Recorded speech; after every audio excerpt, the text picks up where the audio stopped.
आपको पुराण जहाँ से उनका खर्चा चल रहा है, वहाँ पे 1-2 शब्द लिख भी देगा कि हाँ, अच्छे होते हैं, लेकिन फाइनली ओवरऑल जो वर्ण व्यवस्था है, उसमें नीचा ही तो लिखा ना उसने कि अगर ब्राह्मण दूध बेच देगा तो 3 दिन में शूद्र हो जाएगा, ये लिखा ना उसने मनुस्मृति चैप्टर 10 में। मतलब आप देख लीजिए अच्छे खासे लोग जो बुद्ध धर्म जिनका था, उनके अंदर नफ़रत जातिवाद और क्या कहेंगे कि हम तो जाति नहीं मानते जी, हम वर्ण मानते हैं। तो फिर इनके सोशल मीडिया पे ऐसी विवक्षणा भरी चीज़ें कहाँ से आ जाती है? भारत के लगभग 3 करोड़ 25 लाख जाट तो धार्मिक जातियों में बँटे हुए हैं, जिनकी संख्या लगभग एक समान है। वे हैं पंजाब में सिख, अन्य हैं हिंदू। मतलब जिस क्षेत्र के वो लोग हैं, उसी क्षेत्र के लोगों को ही गाली दिया जा रहा है और उसी किताब में गाली दिया जा रहा है। इसको कहते हैं ब्राह्मणवाद।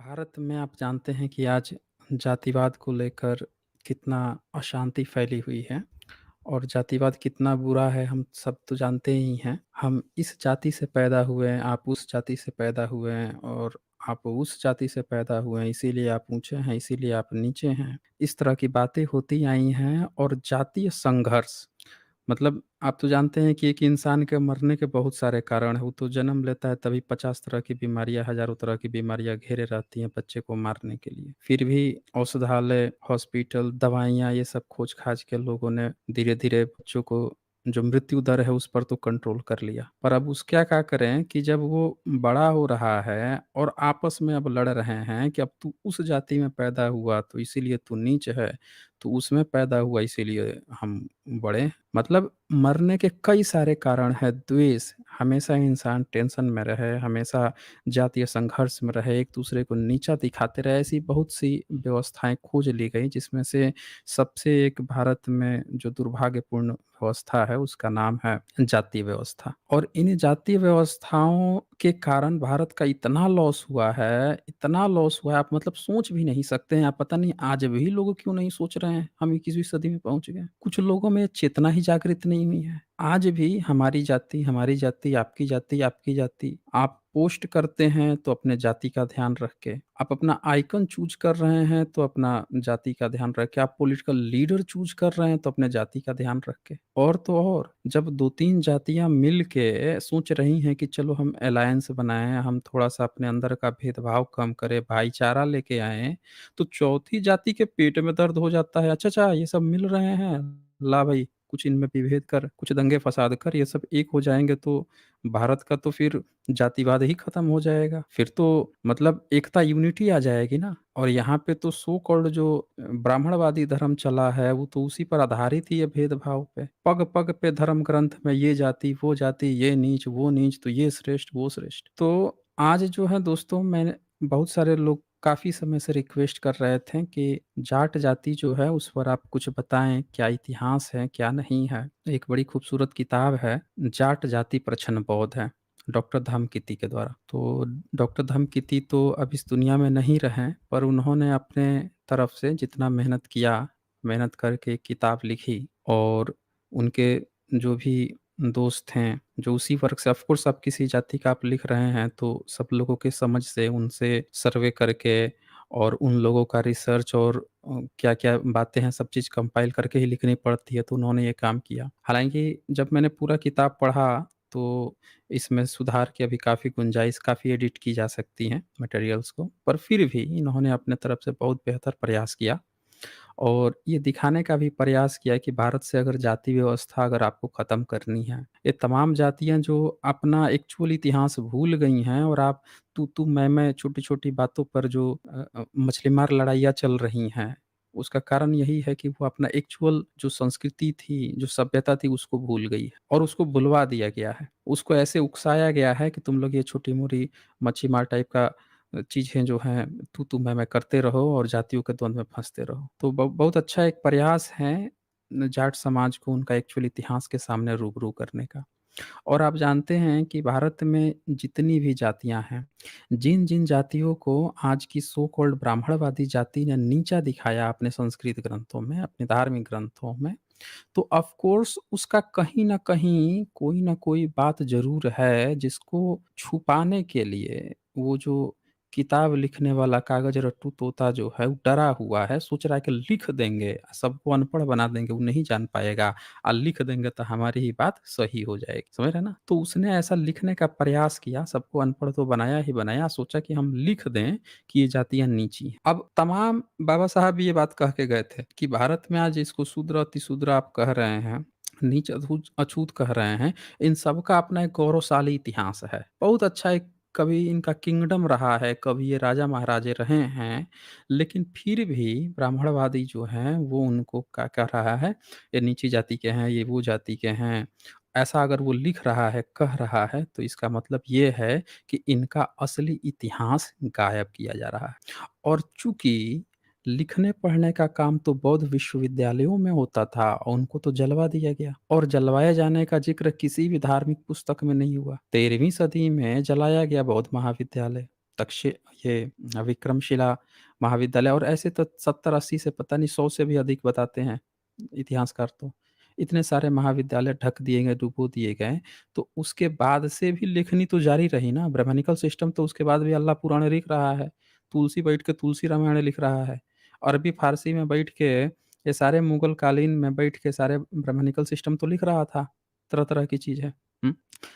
अकबर को तो अपना पिछले जन्म का वो ब्राह्मण भाई भी बता रहा है शंकराचार्य के गोत्र का, ये भी तो लिख रहा है ना? तो लिखावट तो खूब चल रही थी। लेकिन भारत की जो जो लोग थे, उनकी बातें अब कौन लिखेगा? उनको नहीं लिखा तो एक तरफ़ा जहाँ चाटुकारिता में लगा था, वहीं भारत के जो लोग थे, जो शूरवीर लोग थे, इनको डाउनग्रेड भी कर रहा। तो हम आज जानेंगे कि जो जाट जाति है, उसका एक्चुअल इतिहास क्या कहता है और ब्राह्मणिकल सिस्टम ने इनको क्यों नीचा दिखाया। हालाँकि इसके साथ ही जाट जाति पे भी आज की जो जाट जाति है, उस पे भी बहुत सारे प्रश्न खड़े हो गए हैं कि ये भी ब्राह्मणिकल चीज़ों में फँस गए हैं और ये भी जातिवाद में लिप्त हो गए हैं। इनमें भी ऐसी भावना कई जगहों पे आ गई है कि जहाँ इन्हें लगता है कि अच्छा वो ब्राह्मण की नज़र में ना हम नीच हैं, लेकिन हमसे भी कोई नीच है, तो चलो हम उसको ना हम ही ब्राह्मण बन जाते हैं, उसको नीचा दिखाते हैं, ये भावना भी। पर ये भावना ज़्यादा पुरानी नहीं है। ये भावना आप देखें तो पिछले 150-200 साल में उत्पन्न की गई है। उसके पहले जो है कुछ ख़ास इस तरह की भावनाएँ देखने को नहीं मिलती हैं। हाँ, इवन पिछले आप कह सकते हैं कि 1000 इयर्स के अंदर जब से ब्राह्मणवादी चीज़ें उत्पन्न हुई हैं, तब से इस तरह की भावना धीरे-धीरे डेवलप की गई है। जैसे तैमूर लंग के समय में 1398 में जब लोनी का जो क्षेत्र था, जो दिल्ली का क्षेत्र था, जो मेरठ का क्षेत्र था, उस साइड में वहाँ के काफ़ी सारे लोग जो हैं पहुँच गए तैमूर लंग के पास और बोलने लगे कि भाई देखो हमको तो यहाँ पे ना नीच बना दिया गया है जी, हमको नीच बना दिया गया है, हमको तो मुस्लिम बना लो नहीं तो हमको तो खाने के लाले पड़ गए, हमारे ये है वो है। मैं तैमूर लंग वाले सीरीज़ में पूरा दिखाया था, तो उसका मैं ज़िक्र नहीं करूँगा कि मामला ज़्यादा खींच जाएगा। तो यानी कि उस समय से कारोबार शुरू हो चुका था यहाँ के एक वर्ग को नीचा दिखाने का। लेकिन उस समय तैमूर लंग से फाइट जाट समुदाय ने की थी, यानी कि जाट समुदाय उस समय भी थोड़े बहुत ताकतवर था उस समय। अब पूरा इलाका ही उधर का जाट का था। तो ये शुरुआत तो तभी से थोड़ी-थोड़ी हो गई थी, लेकिन ये देखा गया कि जैसे-जैसे मुस्लिम शासन आता गया, तो जाट समुदाय को भी शूद्र कहा जाने लगा। जाट समुदाय भी जो है इनको छोड़ दिया गया। क्या कारण था? क्योंकि जाट समुदाय जो है ब्राह्मणी व्यवस्था को एक्सेप्ट नहीं किया। वो मूर्ति पूजक नहीं था, ये तो पूरे धर्म के मानने वाले लोग थे। जाट समुदाय जो है पूरे धर्म के मानने वाला अभी मैं दिखाऊँगा पूरा राजवंशों का इतिहास दिखाऊँगा, कि इनके कितने बड़े-बड़े राजा हुए हैं, सब बुद्धिस्ट लोग थे, बुद्ध की कैसे-कैसे चीज़ें बनती थीं। और ब्राह्मणी व्यवस्था को नहीं एक्सेप्ट किया। तो वर्चस्व होने के बाद भी नहीं एक्सेप्ट किया, तो इसको क्या किया, इसको शूद्र बना दिया गया, नीचे बना कहा जाना शुरू कर दिया गया।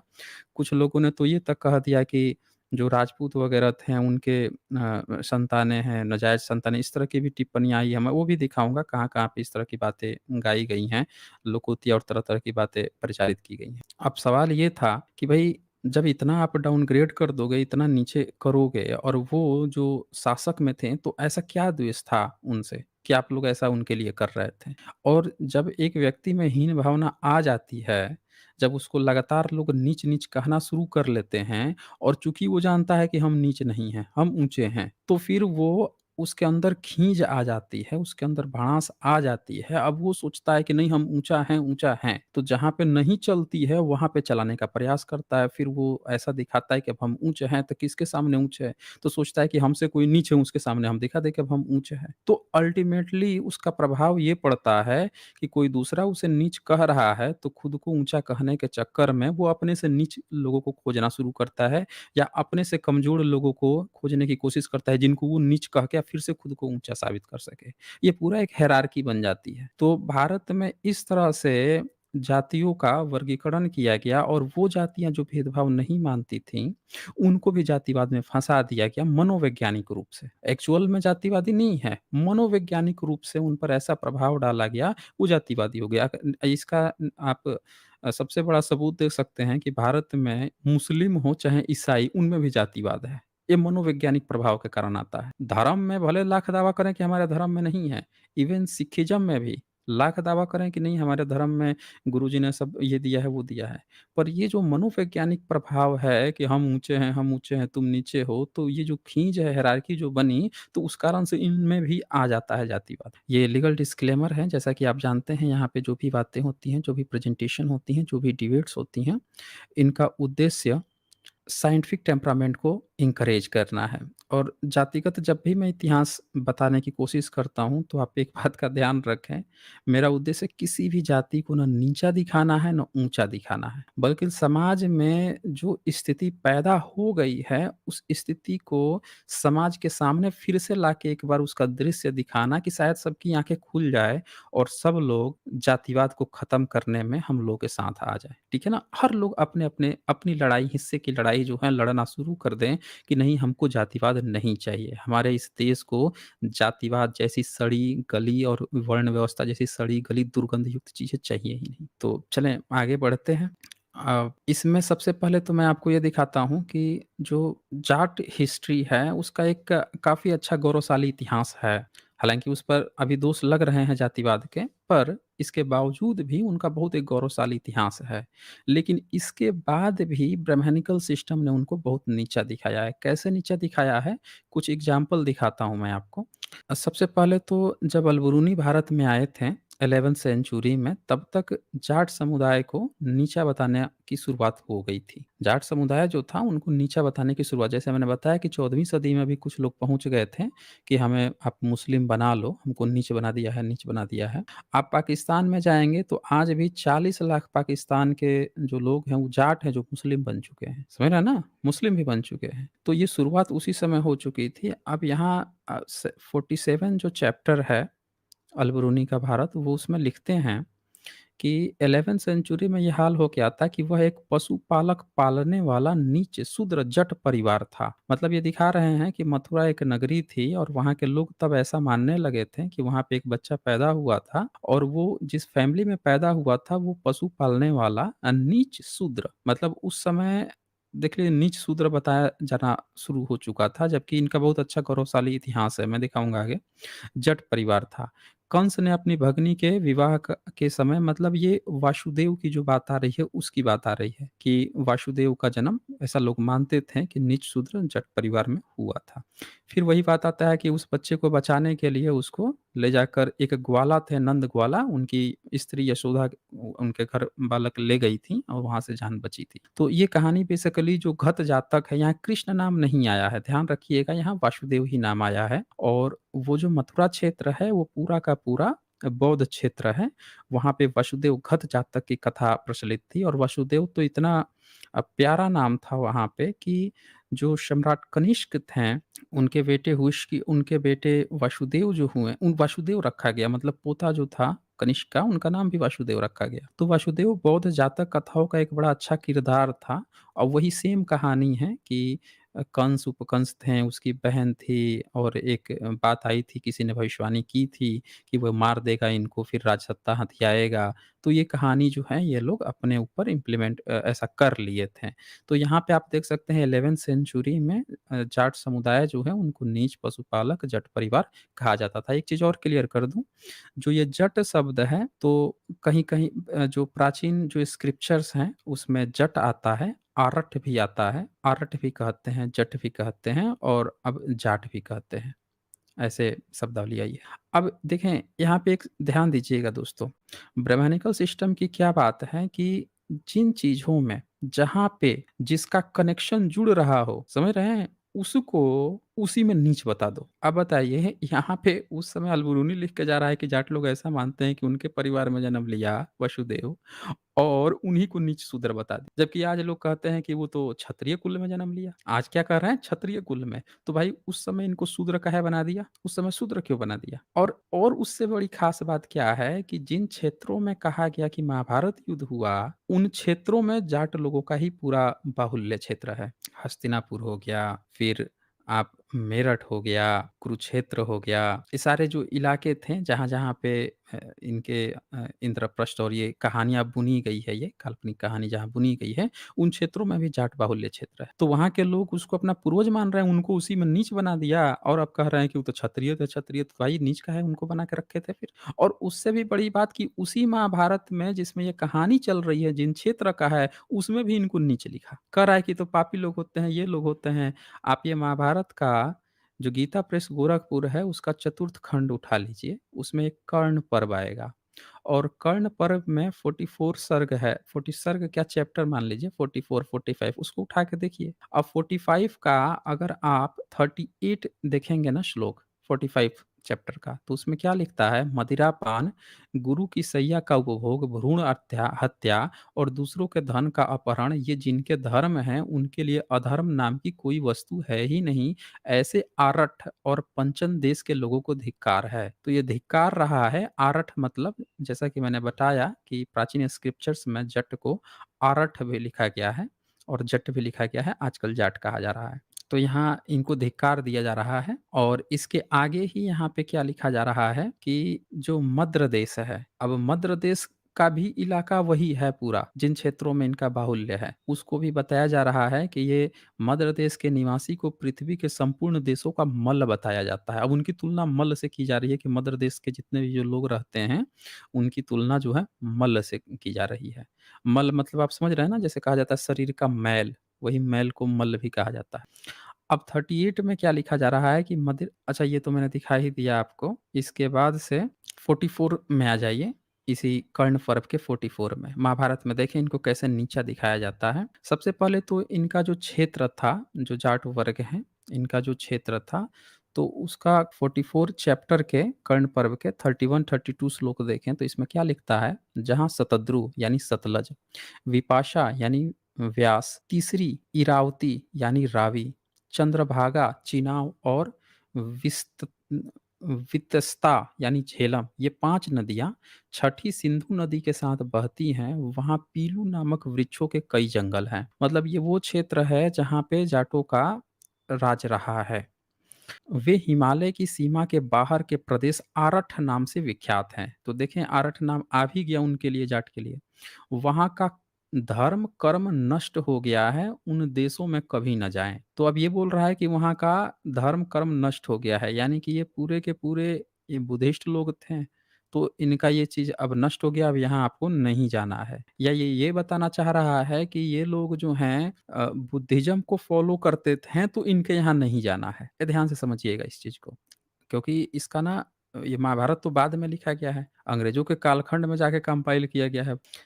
जो जाट वर्ग है, उसमें उसको नीचा दिखाया गया है जिन क्षेत्रों में वो रहते थे और ये 33-34 श्लोक जो है इसमें कह रहा है कि वे संस्कारहीन, जारज, बहिक, यज्ञ कर्म से रहित होते हैं, यानी यज्ञ कर्म वो नहीं करवाते हैं, यज्ञ वगैरह नहीं करवाते हैं।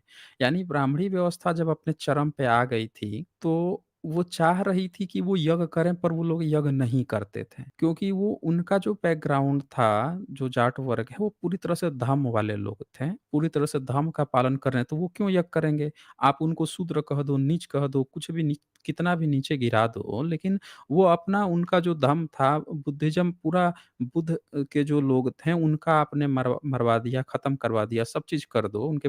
उनके जो अपने लोग थे नहीं रहे, फिर भी वो आपके यज्ञ को क्यों एक्सेप्ट करेंगे? तो उनको महाभारत में गाली दिया जा रहा है। अब ज़रा देखिए जिस जाट वर्ग को ये कहा गया कि महाभारत से रिलेटेड हैं, कृष्ण से जन्म लिए हैं और वही लोग उन्हीं क्षेत्रों में महाभारत कहा जा रहा है, अब उसी महाभारत में उनको गाली दी जा रही है। मतलब जिस क्षेत्र के वो लोग हैं, उसी क्षेत्र के लोगों को ही गाली दिया जा रहा है और उसी किताब में गाली दिया जा रहा है। इसको कहते हैं ब्राह्मणवाद। महाभारत जो है लिख रहा है ब्राह्मणवाद ही लिख रहा है और लिख के उसी में उनको गाली दे रहा है।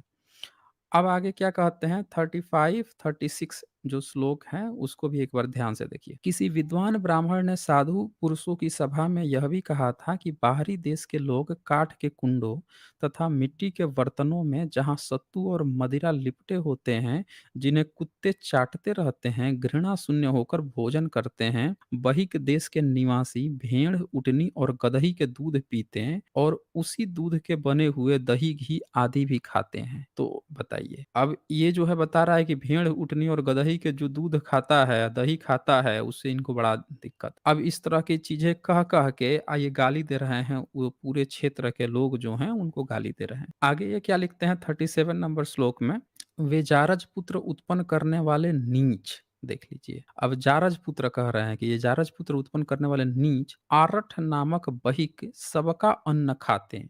अब ये बोल रहा है कि ये लोग भेदभाव नहीं करते हैं, ये सभी का अन्न खा लेते हैं। तो और सभी पशुओं के दूध पीते हैं और ये उसमें भी बकरी का भी दूध पी सकते हैं, गाय का भी, भैंस का भी, ये सबका दूध पी सकते हैं, ऊँटनी का भी पी सकते हैं। तो इनको दिक्कत हो रही है, गाली दे रहे हैं उनको। अतः विद्वान पुरुष को इन्हें दूर से ही त्याग कर देना चाहिए।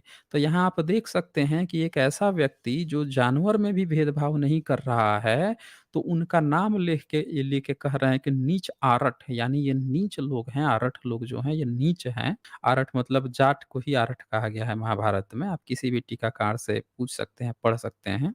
तो अब उनको त्याग देना चाहिए, विद्वान पुरुष को उनको त्याग देना चाहिए। तो इनको जो है बायकॉट किया जा रहा है और ये लोग यज्ञ कर्म नहीं करते, सबसे मेन बात है।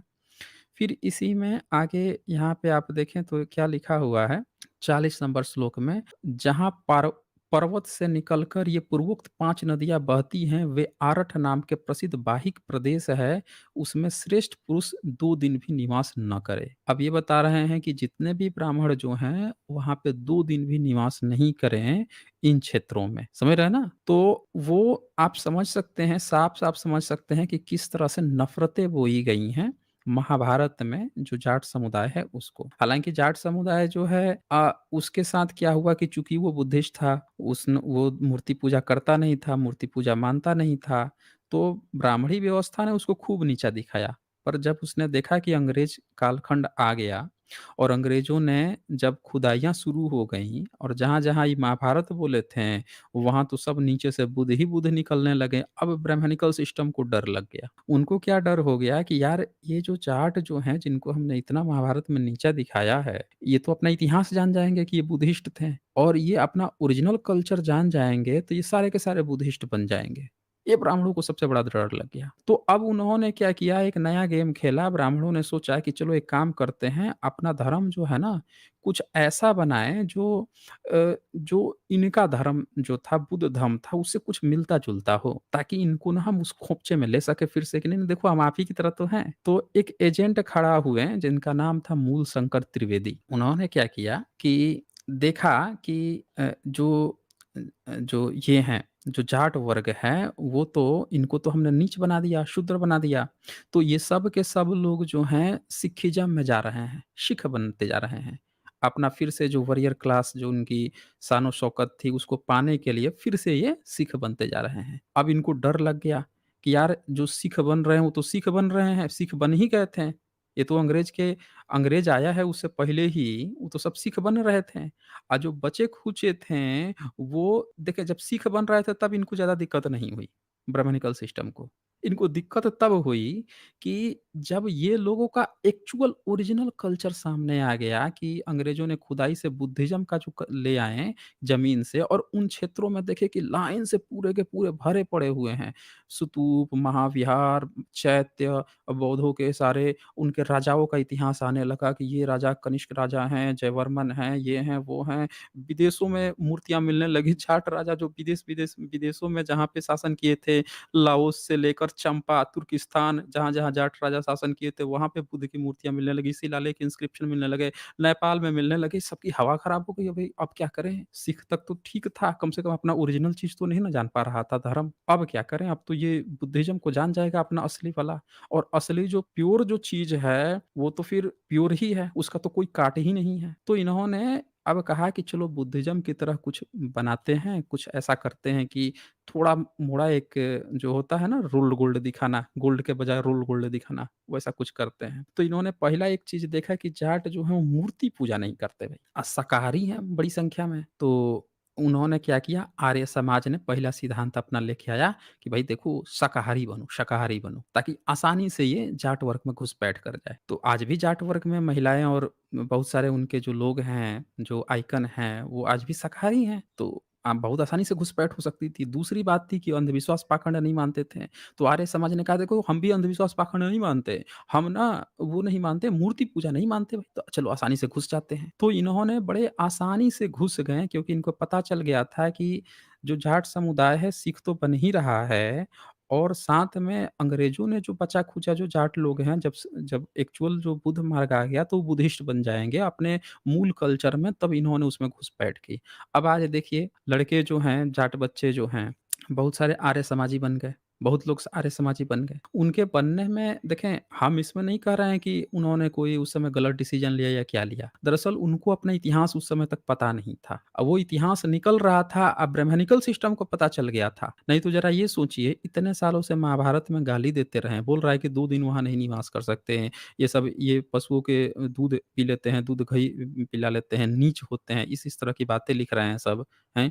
ये उनको बोल रहे हैं कि ये इतने नीच होते हैं, यज्ञ नहीं कराते, ये नहीं कराते हैं, ये सब गाली दे रहे हैं। अब वो व्यक्ति अचानक से कैसे पहुँच जाएगा इनके भीतर? तो ये समझने वाली बात है कि इस तरह से जो जाट समुदाय है, उनको इन लोगों ने वो किया, कैप्चर करने का प्रयास किया। कब किया ये आप सब देख सकते हैं। अब मैं आपको जो बुक है धम्मकिति जी की, उसके रेफ़रेंस से दिखाता हूँ कि वो क्या कहते हैं। पहले हम एक ओरिजिन देख लेते हैं कि जो जाट समुदाय हैं, उनका ओरिजिन क्या है। ये जाट जाति प्रछन्न बौद्ध हैं, डॉक्टर धर्मकीर्ति जी की बुक है, और इस पे इन्होंने अपने तरफ से पूरे मेहनत से एक प्रयास किया है। सारे इंस्क्रिप्शन वगैरह निकाले हैं जाट का जो इनके राजा थे, और वो सारे के सारे बुद्धिस्ट लोग थे। इनके जितने भी राजा हुए हैं, सब लोग बुद्धिस्ट लोग थे, इसीलिए ब्राह्मणिकल सिस्टम जो है इनको शूद्र कहा। अच्छा, जाट समुदाय जब आर्य समाज घुसा तभी से इनके यहाँ जो है वो भी फैला है। भेदभाव, क्योंकि ब्राह्मणवादी जहाँ घुस जाएगा तो भेदभाव तो न करे तो उसका धर्म कैसे चलेगा? सोचिए, वो अगर भेदभाव न करे तो उसका धर्म कैसे चलेगा? तो वो पिछले मैंने कहा ना आपसे कि 150 सालों से जिस तरह से आप देख लीजिए जितने आर्य समाजी बन गए हैं, वो क्या कर रहे हैं? उनके आप सोशल मीडिया पेज देखिए, ये देखिए, वो दिन-रात किसको गाली देंगे?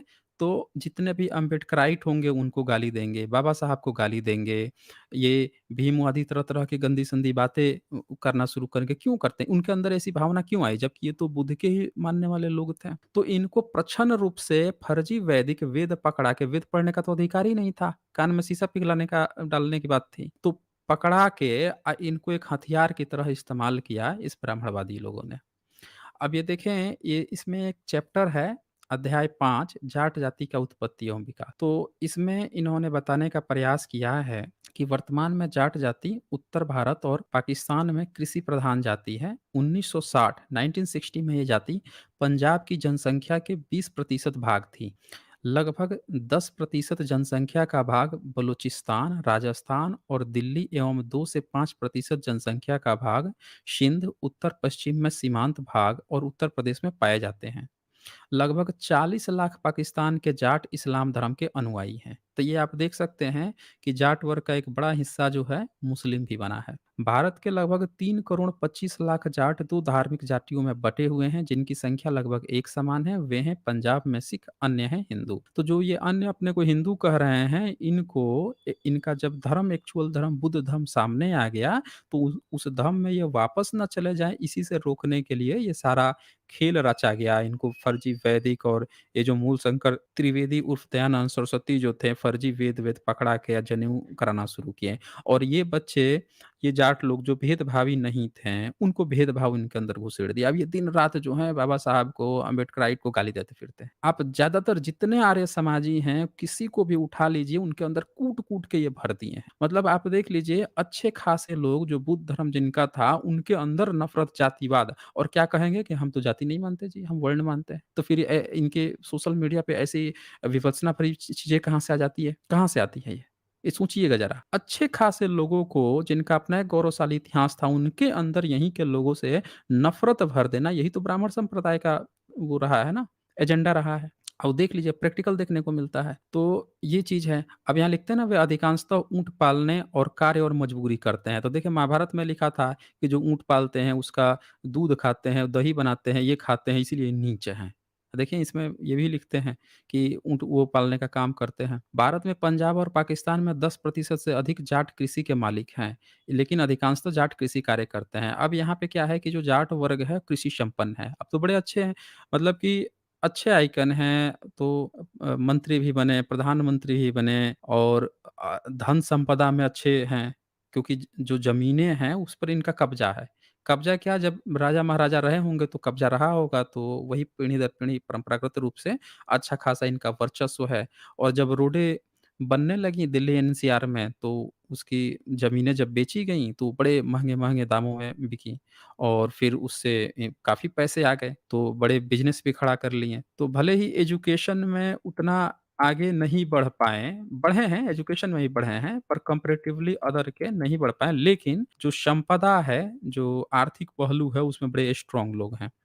तो वो चीज़ है। अब इनके अंदर जातिवाद कहाँ से आया? ये वही लोग हैं जब धर्म का पालन करते थे, तो बुद्ध की प्रतिमा बनाते थे, उनके गुणगान करते थे। आज जब इनका धर्म इनके पास नहीं रहा, तो जो उधारी का धर्म जो थोपा गया है, तो देख लीजिए कितना भेदभाव, जातिगत बातें आते रहती हैं। अब इसमें वो बताते हैं कि ये शकों के वंशज हैं, ठीक है ना? ये पूरी अपनी बताते हैं शकों के, फिर ये आगे लिखते हैं, इस अध्याय के अंतर्गत जातों की उत्पत्ति, विकास के संबंध में तार्किक एवं प्रमाणिक तथ्य प्रस्तुत किए जाएँगे।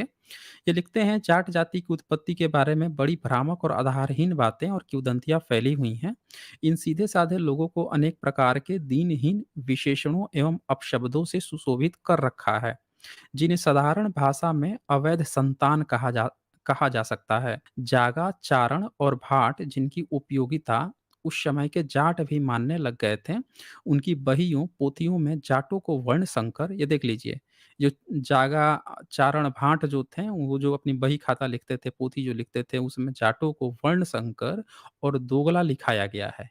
तो ये देख लीजिए, जो लोग भी लिखवाते थे, इनको नीचा दिखाने के लिए ऐसा लिखवाया गया है। आगे लिखते हैं, प्रत्येक ऐसे जाट गोत्र से संबंध में जो राजपूतों में भी मिलता है। अब कुछ ऐसे गोत्र जो हैं, जो जाटों में भी मिलता है, राजपूतों में भी मिलता है। तो ये लिखते हैं कि के बारे में बताया गया है कि अमुक गोत्र के राजपूत पुरुष ने अमुक गोत्र की जाट लड़की से शादी कर ली थी। अतः राजपूतों ने उसे अपनी बिरादरी से निकाल दिया और उसके पुत्रों से फला-फला जाट गोत्र प्रचलित हुए, आदि-आदि।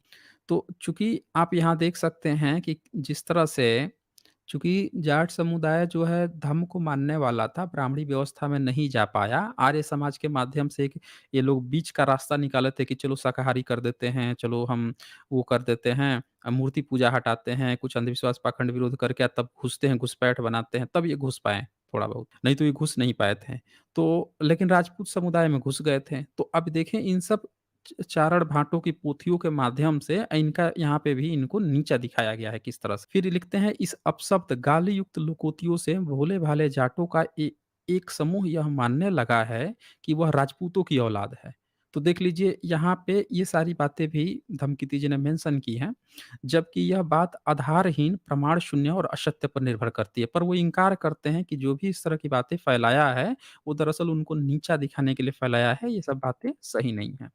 अच्छा, लिखा कौन है? तो देख लीजिए आगे। पंडित अंगद शास्त्री ने सन 1872 ईस्वी में जाटों पर एक जाठरोत्पत्ति नामक पुस्तक लिखी, जिसमें पुराणों की परशुराम सहस्त्रबाहु अर्जुन वाली कथा का उल्लेख किया गया है।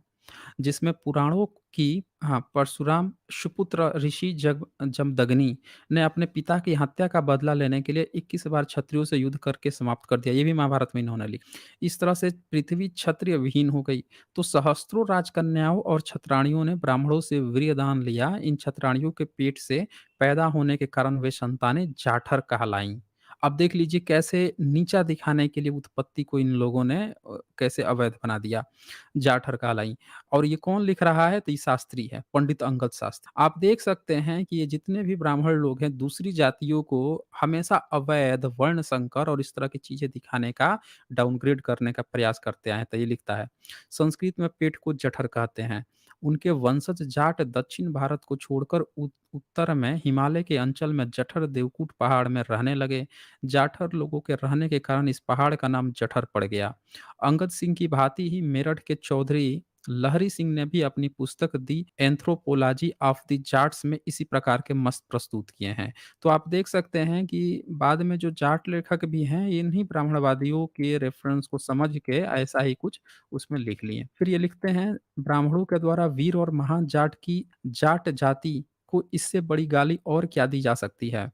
जब ब्राह्मणों ने क्रोध में जाटों के इष्टदेव भगवान बुद्ध को रामायण में चोर कहकर गालियां दी हैं, तो यहाँ आप देख सकते हैं कि जाटों को नीच बता दिए और इनके जो इष्ट देव थे, बुद्ध थे, उनको चोर कह दिए। ठीक है, रामायण में तो जाटों को नाजायज औलाद कहकर कोई बड़ा कार्य नहीं किया है। यह महत्वपूर्ण प्रश्न इस तरह से उत्पन्न होता है कि जब 21 बार छत्र, अब ये पूरा वही बात आ जाती है। फिर यहाँ पे वाईपी शास्त्री जो हैं वो लिखते हैं कि अपनी पुस्तक जाट क्षत्रिय इतिहास और कालिका रंजन कानूनगो में अंगद शास्त्री और लहरी सिंह की मत को मूर्खता से भरपूर बताया। अब ये अंगद शास्त्री जो नीचा दिखा रहा था, लहरी सिंह, इन दोनों को मूर्खतापूर्ण बताया वाईपी शास्त्री।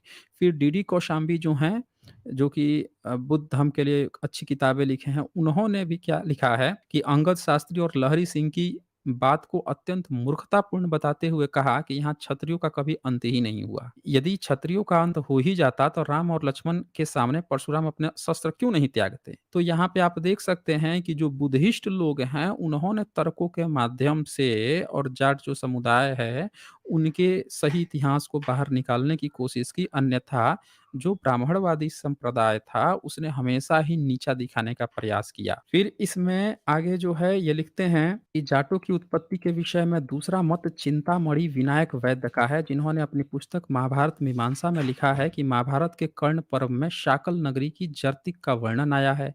अभी मैंने आप लोगों को रेफरेंस दिखाया कि महाभारत के कर्ण पर्व में किस तरह से इनको नीचा दिखाया गया है जाट वर्ग को। तो उनके अनुसार जाट इन्हीं के उत्तराधिकारी हैं। इस मत के भी ठोस प्रमाण नहीं है। धमकीती चीज़ को कह रहे हैं कि नहीं, इसका भी कोई प्रमाण नहीं है। यह मत ऐतिहासिक नहीं है, ये तो पौराणिक है, हम लोग क्यों माने? फिर तीसरा ऐतिहासिक मत प्रस्तुत करते हुए कहते हैं कालिका रंजन कानूनगो। ये क्या कहते हैं? जाट है क्षत्रियों की उन शाखाओं में से है जो सुजात और जात नाम से प्रसिद्ध थी। ऐसा मालूम पड़ता है कि यदु नस्ल की एक शाखा जाट कहलाने लगी। जाट और यादू शब्द एक दूसरे से बहुत मिलते-जुलते हैं। यादुओं की है कबीले की एक शाखा का नाम जाट या सुजात था।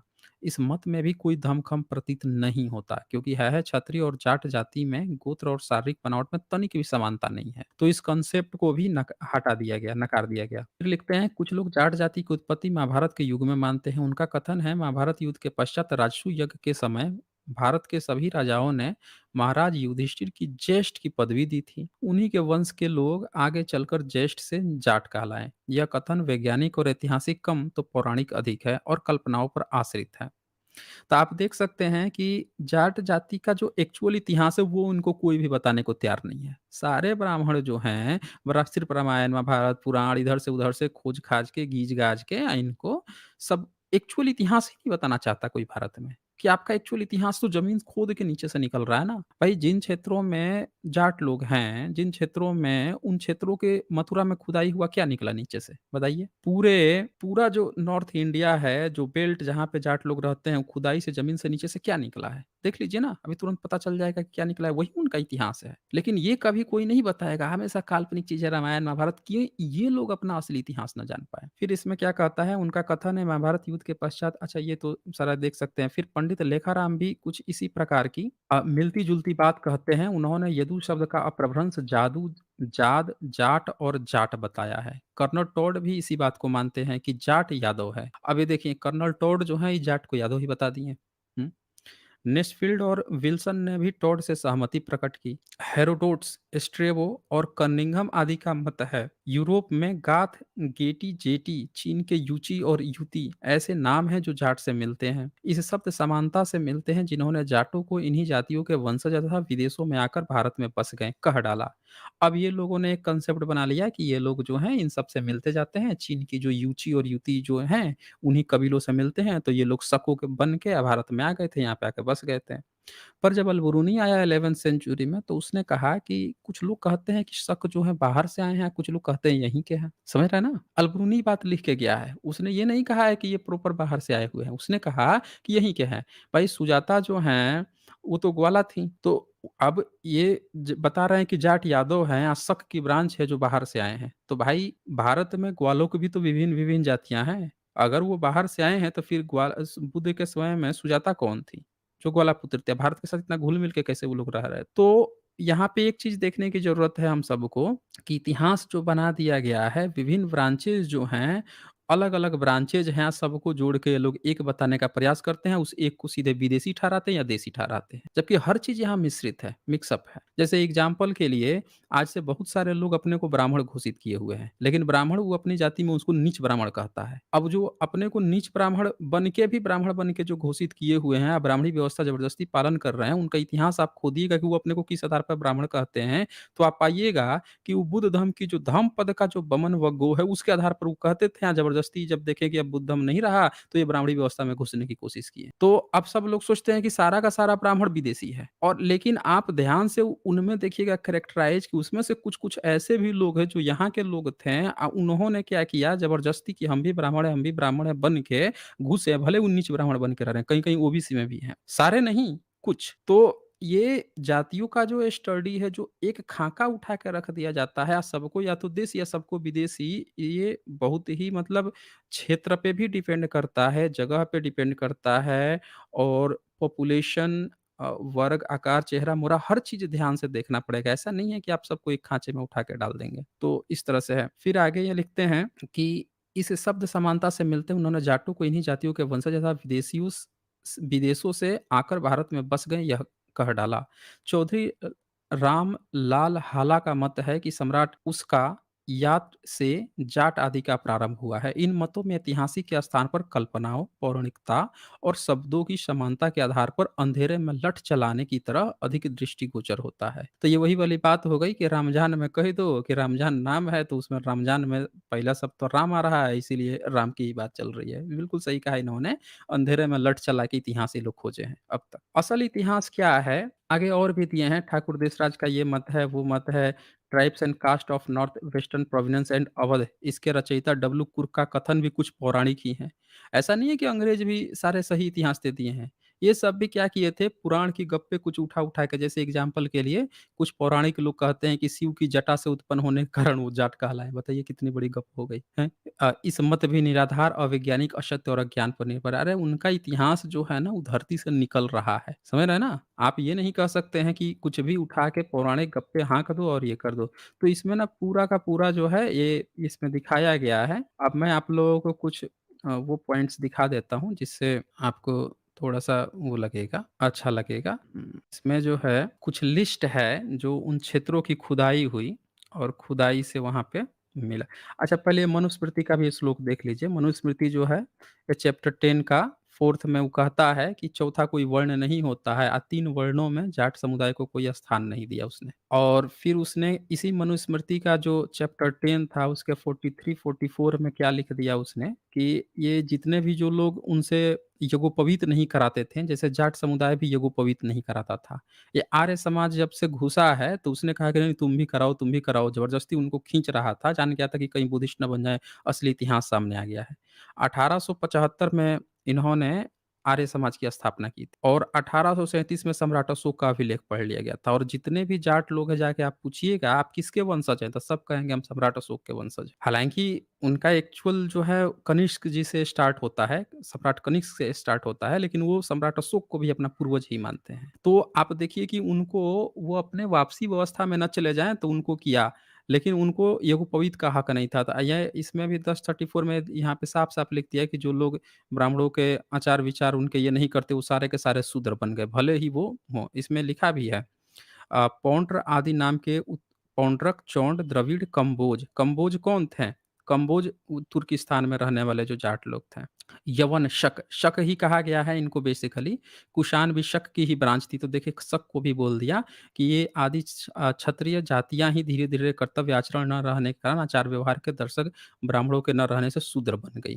तो ये खुद भी ये लिखा है इन लोगों ने कि किस तरह से इन लोगों ने वो एक्चुअल जो बुद्धिस्ट साम्राज्य था, उसमें से कैसे इन लोगों ने इनको लड़ाकों को वो बना दिया, शूद्र बना दिया। अब ये जो किताब लिखे हैं, उसमें शुरुआत जब करते हैं, तो लिखते हैं बौद्ध की वंशज महान जाट जाति, जो इतिहास की करवटों के कारण इस्लाम, ईसाई और हिंदू धर्म अपना चुकने के बाद भी महामानव तथागत बुद्ध के महानतम धम्म और उनके संस्कारों को आज भी अपने मन और आचार-विचार में संजोए हुए है, को सादर समर्पित। तो इसमें इन्होंने दिखाया है कि कुछ पौराणिक किताबों में क्योंकि वो भी हाँकी गई है, डींगे भी हाँकी गई है कि अच्छे लोग हैं क्योंकि पुराण का धंधा ही पूरा जातियों के आधार पर चलता है। तो अभी कुछ लोग जो यादव समाज से हैं, वो आके क्या कहते हैं कि देखो हमारे इस पुराण में तो यादव को बड़ा अच्छा बताया गया है। तो भाई पुराण का पूरा इतिहास ही दूध, दही, घी से चलता है। एक ब्राह्मण के घर में घी वो लिखता है ना कि एससी, एसटी, ओबीसी इन लोगों को घी खाने का अधिकार नहीं है। बाबा साहब क्या लिखते थे कि पता चल गया किसी को कि घी खा रहा है, तो सारे ठाकुर ब्राह्मण जो है लाठी ले लेके पहुँच गए उसके घर में खोड़ के सारा तोड़ दिए, खान-पान तोड़ दिए, लोगों को लाठी-लाठी मार दे रहे, तुम लोग की इतनी औकात तुम घी खाएगा। तो ब्राह्मणों के घर में घी कहाँ से पहुँचता था? यादव भाई लोग पहुँचाएँगे ना। तो आपको पुराण जहाँ से उनका खर्चा चल रहा है, वहाँ पे 1-2 शब्द लिख भी देगा कि हाँ, अच्छे होते हैं, लेकिन फाइनली ओवरऑल जो वर्ण व्यवस्था है, उसमें नीचा ही तो लिखा ना उसने कि अगर ब्राह्मण दूध बेच देगा तो 3 दिन में शूद्र हो जाएगा, ये लिखा ना उसने मनुस्मृति चैप्टर 10 में। तो ये बात आपको समझने की ज़रूरत है कि कैसे उसने आपको नीचा करते हुए भी एक-दो जगह लॉलीपॉप खिला-खिला के आपसे दूध, दही, घी भी तो खाया है। वो तो नहीं पालता है अपने घर में, आप ही तो खिलाए हैं ना। तो इसीलिए कहीं-कहीं पे पुराण पे उसने थोड़ी बहुत कुछ-कुछ जातियों की डींगे भी हाँकी, लेकिन ओवरऑल नीचा ही दिखाया है। ये सच्चाई है, कटु सच्चाई है। अब यहाँ पे जाट सम्राट और राजा, इनके कौन-कौन से राजा थे, तो वो मैं आपको दिखा देता हूँ। ये पूरा एक लिस्ट है जिसमें मिलिंद और सम्राट अशोक जो हैं, इनको भी ये लोग अपना पूर्वज मानते हैं। हालाँकि ये राजा जो हैं जो एक्चुअल में जो शक लोग हैं, इनसे पहले के हैं। लेकिन आज भी ये लोग मानते हैं क्योंकि उसी धर्म को ये लोग फ़ॉलो कर रहे थे, तो उनको भी अपना पूर्वज ही मान लिए थे। समझ रहे हैं ना? जैसे भारत में आज मुस्लिम जो है, वो सारा रीति-रिवाज अरबियों की तरह या मुहम्मद को फ़ॉलो करता, लेकिन मुहम्मद तो भारतीय नहीं थे, वो तो अरबी थे।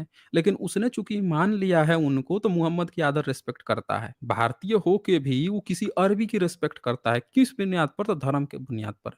तो उसी तरह से जो जाट लोग हैं, वो भी मानते हैं कि सम्राट अशोक के ही वो वंशज हैं, मिलिंद के ही वंशज हैं। एक्चुअल में यहाँ कनिष्क से स्टार्ट होता है। तो ये देखिए हर्षवर्धन, अंशुवर्मा, सम्राट अस्त्रोंग शतंगगम्पो, ये भोट तिब्बत में भी राजा हुए हैं। चीन में सम्राट ऊती, सम्राट वानकियन कोरिया में, ये जाट लोग हैं, जो अलग-अलग देशों में भी इनकी बात आई है कि वहाँ पे शासन किए हैं।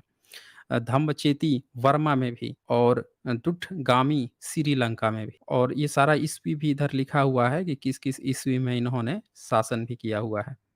फिर यहाँ पे देखें आप सम्राट पराक्रम बाहु श्रीलंका 1131, चंगेज खां मंगोलिया, इनको भी लोग एक तरह से जाट ही मानते हैं। ये चंगेज खां के बारे में उसका जो तैमूर लंग जो था वो बोला था ना कि ऊँटनी का दूध पीते थे, ऊँटनी का दही जमा के खाते थे ताकि वो महीनों-महीनों तक घोड़े के उस पर रह सकें। घोड़े या ऊँट ऐसे लिखा है उसने कि उसका दही बना के उसको ही इन्होंने गाली दी है महाभारत में कि ये सब ऊँट का, गधा का किसका दूध दही सब खाते हैं। तो इनको मंगोलिया के काराकोरम सम्राट मंगू खां, ये खां-खां जो लगा है तो खां उपाधि बुद्धिस्ट की उपाधि होती है। बुद्ध को मंगोलिया में खान कहा जाता है। समझ रहे हैं ना?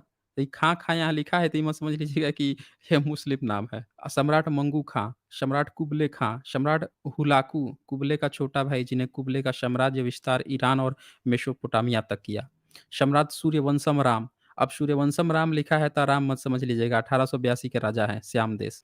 और लाओस में, लाओस जो बुद्धिस्ट देश है, जहाँ पे आज भी जातक कथा, दशरथ जातक कथा चलती है, वहाँ पे फ़ान्यून, सम्राट इंद्रवर्मा, चंपा, चंपा कौन-सा देश है? चंपा वियतनाम, जो आज का वियतनाम देश है। आज का जो वियतनाम है, जहाँ ये सब कहते हैं कि शिवलिंग मिल गया, ये मिल गया, वो मिल गया, वो शिवलिंग-वोलिंग नहीं है, वो बुद्धिस्ट है। प्रॉपर बुद्धिस्ट देश है। तो ये सारे जगहों पे ये माना जाता है कि ये लोग थे और शक थे, शक की ब्रांच थे और फिर धीरे-धीरे ये लोग अन्य-अन्य देशों में भी जाके बुद्धिज़्म में गए हैं। सम्राट श्री विजयनाग सुमात्रा में देख लीजिए।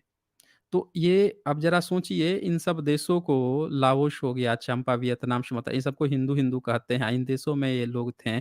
इनको यहाँ पे महाभारत में गाली दे रहा है कि शूद्र हैं, ये हैं, वो। सारे बुद्धिस्ट राजा लोग। फिर इसमें लिख भी दिए हैं, प्रियदर्शी सम्राट अशोक और धम्म राज सम्राट मिलिंद को छोड़कर भारतीय उपद्वीप के जितने भी बौद्ध सम्राट हुए, वे कुछ कनिष्क की भांति शक जाति से संबंधित थे।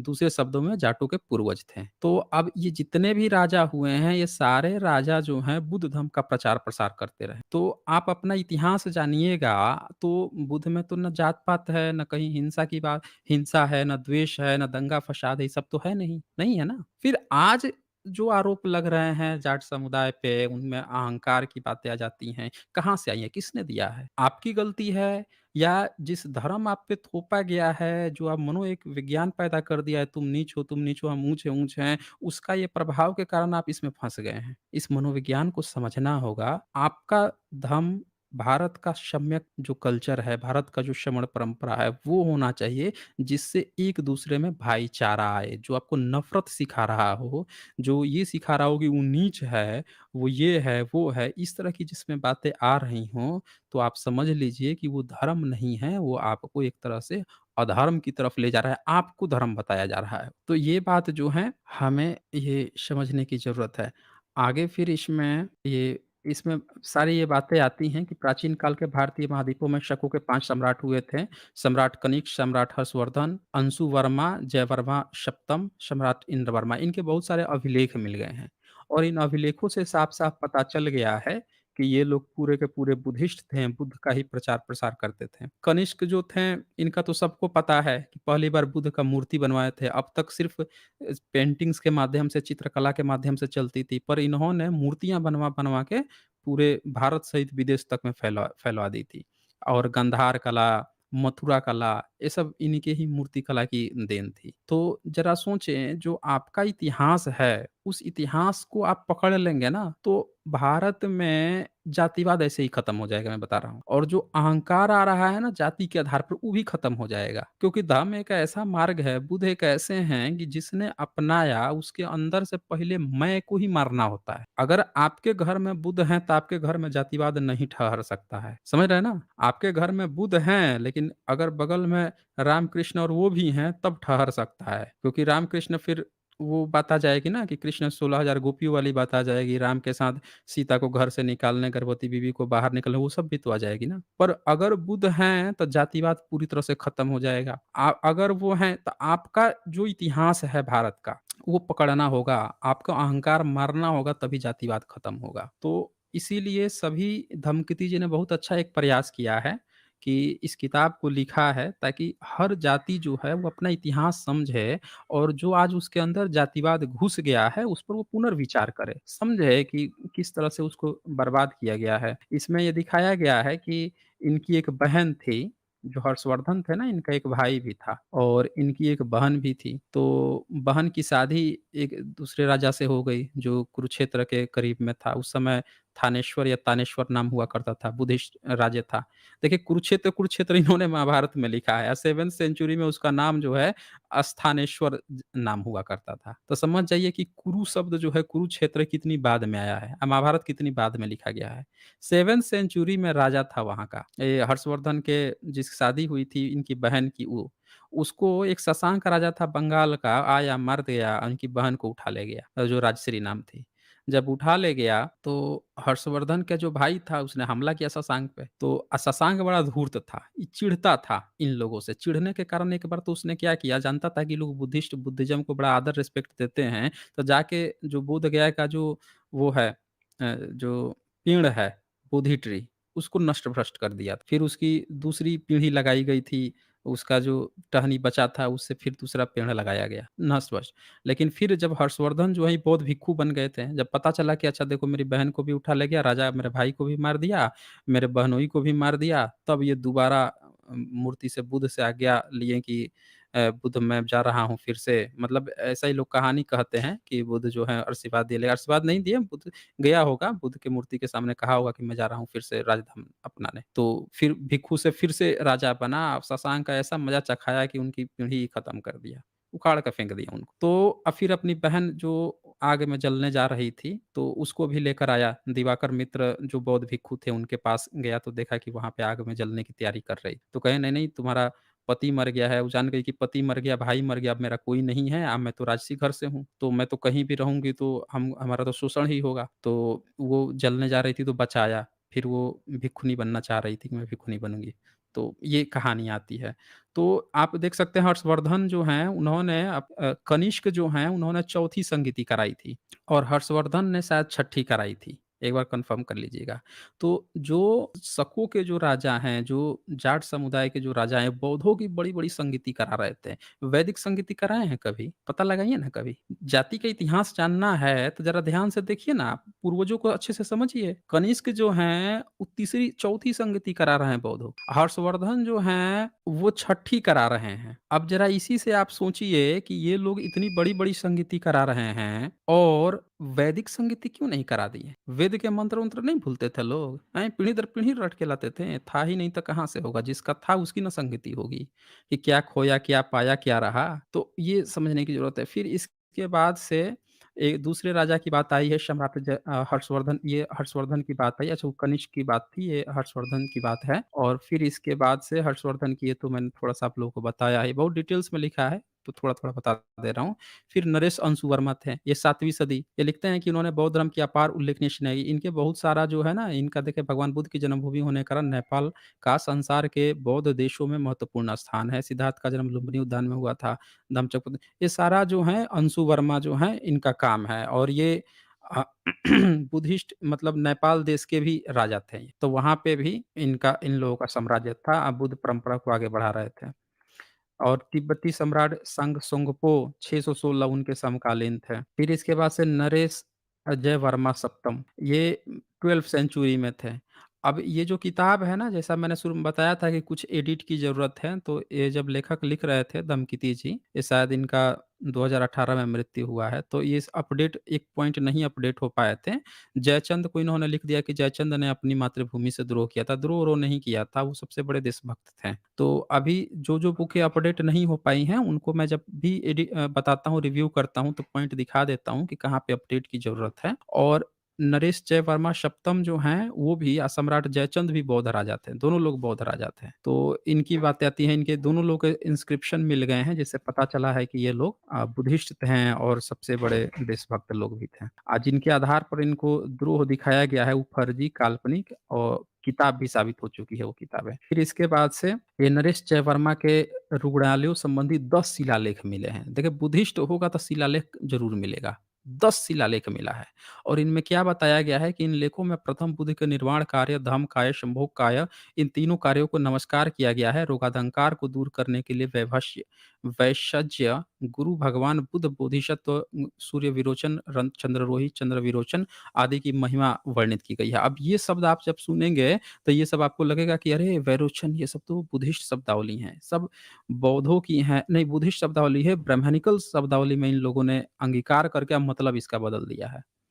तो इन सारे दसों इंस्क्रिप्शन जब आप पढ़ेंगे तब पता चलेगा सम्राट अशोक की तरह ये भी बहुत सारे चिकित्सालय खुलवाए हुए थे। देखें, रुग्णालय संबंधी सबसे सविस्तार लेख लाओस के शेफांग में प्राप्त हुआ है। तो लाओस जो देश है वहाँ पे भी प्राप्त हुआ है। कोई आश्चर्य की बात नहीं कि जयवर्मा सप्तम ने वैशज्य गुरु भगवान के चीन से बंगाल की खाड़ी तक अपनी विशेष आरोग्यशालाओं का जाल बिछा दिया था, जैसा कि ऊपर बताया गया है कि हर विहार के साथ चिकित्सालय थे, तो उतने ही रुग्णालय। तो आप देख सकते हैं कि चिकित्सा जो है, चिकित्सा की जो खोज है, वो बौद्धों की देन है। बुद्ध ने जब कहा था, बुद्ध जब धम्मपद में अरे वो बुद्ध चरित्र में बात आती है कि बुद्ध जब घूमने गए थे, जब रोगियों को देखा, जब उन्होंने ये बात कहा कि दुःख है, दुःख का कारण का निवारण है। जब 4 आर्य सत्य आई थी, तो विपश्यना वगैरह तो किया ही किया जा रहा था, लेकिन जो बीमार पड़ गया है, उसका कैसे इलाज हो? मानसिक का तो दूर करने की बात हो, लेकिन जो फिज़िकली बीमार पड़ गया, उसका कैसे इलाज हो? तो बौद्धों ने जिस तरह से ज्ञान के लिए विश्वविद्यालय खोले थे, उसी तरह से उनके यहाँ चिकित्सालय खोलना बहुत बड़ी बात आती थी। अभी जब राम मंदिर हुआ था या जितने मंदिर जब ब्राह्मणिकल सिस्टम खोलने की बात करता है, तो आप सुने होंगे कि कुछ लोग आवाज़ लगाते हैं कि नहीं, नहीं हॉस्पिटल खोलो वहाँ पे, हॉस्पिटल खोलो। या स्कूल कॉलेज खोलो। ये सुनता है ना आपने? ये कहाँ से ये विचारधाराएँ आई हैं? बुद्धिस्ट से। क्योंकि प्राचीन काल में इतने सारे यूनिवर्सिटी खोली जाती थीं, हॉस्पिटल खोले जाते थे। हर राजा का ये कर्तव्य था कि अपनी ज़िंदगी में हॉस्पिटल बनवाओ और वो वो महाविहार बनवाओ, जहाँ पे पढ़ाई-लिखाई हो। ये हर बौद्ध का एक कर्तव्य था कि अपनी ज़िंदगी जन्म लिए हो, तो बिना ये खुलवाए अगर जाओगे तो तुम अशिक्षा तुम बुद्ध के धर्म का प्रचार नहीं करोगे। और आज देख लीजिए क्या प्रचार हो रहा है कि मंदिर खोल दो जहाँ पे ब्राह्मणों के रोज़गार की व्यवस्था कर दो, कि वहाँ पे पीढ़ी दर पीढ़ी उनकी रोज़गार व्यवस्था कर दो, बाकी लोग जाके अपने मेहनत की कमाई वहाँ पे लुटाते रहें। तो ये चीज़ जो है इन सारे इंस्क्रिप्शन से पता चलता है कि जितने बौद्ध लोग थे, बुद्ध की वंदना करते हैं और सब में जो है ये सारी चीज़ें। फिर नरेश इंद्र वर्मा इनके भी शिलालेख मिले, चंपा मलाया ये सारा इसमें भी जो त्रिपिटक में उल्लेख आया है इन सब का उल्लेख करवाया उन्होंने, बुद्ध पर न ये सब चीज़ें लिखवाई, ये सारी बातें आती हैं। इससे ये पता चलता है कि देखें यहाँ पे ये लिखते हैं कि 902 ईस्वी में इसी प्रदेश नागपुष्प में प्रमुदित लोकेश्वर का निर्माण किया गया, जिसकी प्रशस्ति में ये लिखा मिला था। लोग कहते हैं ना कि वहाँ पे क्या था? 902 ईस्वी का इंस्क्रिप्शन मिला वहाँ पे और उसमें साफ-साफ लिखा था कि नरेश इंद्र वर्मा द्वितीय के समय चंपा में न हीनयान था, न महायान, बल्कि वहाँ वज्रयान का प्रभाव व प्रचार था। तो ये जो मूर्तियाँ आप देखते हैं तरह-तरह की, वो सब जो हैं हीयान, महायान हीयान मतलब थेरवाद और महायान नहीं बल्कि वज्रयान का भी प्रचार था। 13वीं सदी के द्वितीयार्ध में भी ओम नमो बुद्धाय का अभिलेख भी प्राप्त हुआ। अब देख लीजिए 13वीं सदी में वहाँ पे मिलता है अभिलेख, उसमें भी ओम नमो बुद्धाय लिखा हुआ है। 13वीं सदी में, सोच लीजिए। ये लोग कहते हैं कि नहीं-नहीं वहाँ पे तो 10वीं सदी में ही वो आ गया था हिंदुइज़्म आ गया था, तो हिंदुइज़्म था वहाँ पे बुद्धिज़्म नहीं था। ओम नमो बुद्धाय लिखा हुआ है। तो ये सारी चीज़ें जो हैं इतने सारे इंस्क्रिप्शन के हवाले से इन्होंने दिखाया है यहाँ पे। तो इसको मैं यहीं पे स्टॉप करता हूँ। बहरहाल मेरा जो इसमें मैं दिखाना चाहता था, जो बताना चाहता था, ये जो बुक था, इस रिव्यू से हमें यही पता चलता है कि जातियाँ जितनी भी जो जातियाँ हैं, चाहे वो पिछड़े में आ रही हों, जैसे यूपी वेस्ट के जो जात हैं, वो ओबीसी में आते हैं। हरियाणा के और पंजाब के जो जाट हैं, वो शायद जनरल में आते होंगे।